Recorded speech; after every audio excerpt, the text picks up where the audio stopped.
नमस्कार विद्यार्थ्यांनो, स्वागत आहे आपल्या एक्झाम मोड या यूट्यूब चॅनलवरती। विद्यार्थी मित्रांनो, नुकतीच एक नवीन जाहिरात प्रसिद्ध झाली ती म्हणजे ITBP भरती। इंडो तिबेटियन पोलीस दलात 112 जागांसाठी ही भरती असणार आहे।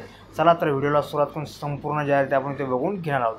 तर विद्यार्थी मित्रांनो, इथे जर आपण जागा वगैरे आता बघून घेऊया, आता कोणत्या पदाला किती जागा आहेत ते आपण इथे बघून घेणार आहोत। तर पदाचे नाव असणार विद्यार्थी मित्रांनो, हेड कॉन्स्टेबल याचं पदाचे नाव असणार आहे आणि याचे टोटल 112 जागांसाठी भरती आहे। तर याचं सविस्तर आता खाली शिक्षण अर्हता बघून घेऊ। पदव्युत्तर पदवी आपल्याला पाहिजे किंवा पदवी जर असेल तर तरी तुम्ही त्याला अप्लाय करू शकता। आणि वयाची अट जी असणार ती असणार 5 ऑगस्ट 2024 ते 20 वर्ष वय तुमचं पाहिजे, त्यामध्ये तुम्ही भरू शकता ओपनचे विद्यार्थी। तर SC STसाठी 5 वर्ष सूट, तर OBCसाठी 3 वर्ष सूट यामध्ये देण्यात आलेले आहे।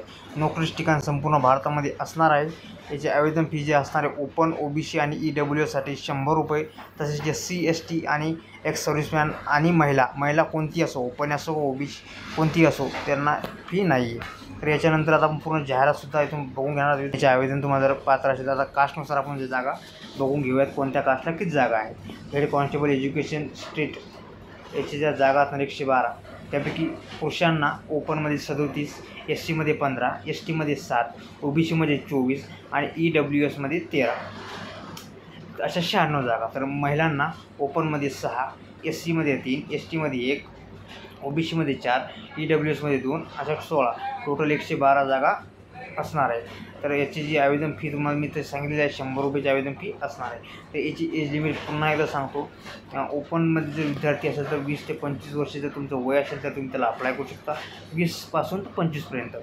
आणि बाकीच्यांसाठी SC ST OBCसाठी यांना सवलत यामध्ये देण्यात आलेली आहे। पुन्हा जे चालू झालेलं आहे सध्या, याची लास्ट तारीख जी असणार आहे आवेदन करण्याची ती असणार आहे 5 ऑगस्ट 2024पर्यंत। तुम्ही याची आवेदन यासाठी जी लिंकसुद्धा मी डिस्क्रिप्शन बॉक्समध्ये देईल, त्यावर जाऊन तुम्ही हीची जाहिरात बघू शकता।